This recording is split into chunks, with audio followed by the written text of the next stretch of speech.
from your 24-hour news source. Channel 13 Eyewitness News this morning. Good morning, I'm Alan Wendt. Thanks for joining us. Here's what's making news at 6 o'clock on this Monday, the 20th day of July. A photographer captures a frightening tornado over water on videotape. Congress gets ready to turn the heat on smokers. Ross Perot may not be running, but one of his supporters has thrown his hat into the ring.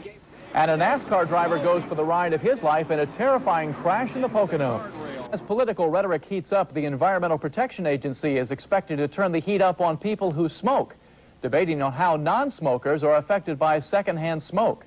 Also this week, Congress will consider a constitutional amendment to abolish the Electoral College. Eyewitness News reporter Mary Miller previews two of the more talked-about issues on Capitol Hill. The Senate returns to work today, having let its July 4th holiday recess extend through last week's Democratic convention. But the hazards of smoking will probably get more attention today. The Tobacco Institute will hold a news conference highlighting the challenges the EPA faces as it tries to decide the risks of secondhand or environmental tobacco smoke. The Institute takes a tough stand. The weight of the scientific evidence clearly shows a case has not been made establishing environmental tobacco smoke as a risk factor for the health of non-smokers. Tomorrow, an EPA advisory board holds a hearing on the risks of environmental smoke, and the Coalition on Smoking or Health will have a chance to present its side of the story. A non-smoker who is exposed to someone else's smoke is at an increased risk for lung cancer, respiratory illness, heart disease, and stroke. Also tomorrow, the House returns from recess with a subcommittee preparing to hold a hearing Wednesday on a constitutional amendment to scrap the Electoral College in favor of direct, popular presidential elections.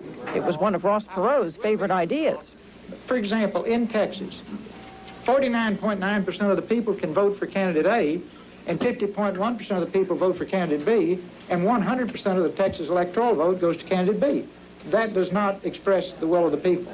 The focus shifts out of the city and onto the beaches on Thursday. An environmental group releases a study on the number of beach closings last year due to pollution and how effective state programs are in keeping them clean. And Friday, an economic report is released that politicians and the public will want to assess statistics on durable goods like appliances for the month of June. Mary Miller, Washington.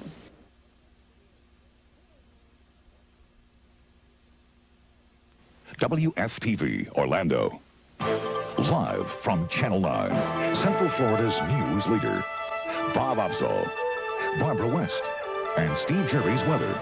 This is Eyewitness News, live at 5. Good evening, everyone. A showdown is looming this week between the tobacco industry and the EPA over secondhand smoke. The government considers a policy labeling cigarette smoke cancer-causing, but the powerful tobacco industry says the move would be based on biased studies. David Snepp reports. The tobacco industry today blasted studies showing dangers from secondhand smoke. In fact, it accuses EPA scientists of deliberately skewing evidence against cigarettes. They are changing the rules to make the case on environmental tobacco smoke. And at the same time, they are subjecting science to tortuous statistical manipulations in order to say what may be politically correct. The Tobacco Institute, Washington's powerful pro-cigarette lobby, lit the fire for this week's hearing by EPA. EPA appears close to labeling secondhand smoke cancer-causing. The Institute says such a move would be based on politics, not science. I personally believe that these studies are capitalizing on bias and confounding. At a news conference this morning, two scientists admitted being paid by the Institute.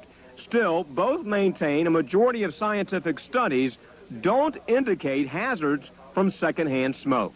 They've been chastised by their own expert panel as adjusting science to fit policy. But EPA and others point to evidence showing a link between such smoke and cancer, and plan to consider the studies sometime this week. On Capitol Hill, David Snepp, Channel 9 Eyewitness News.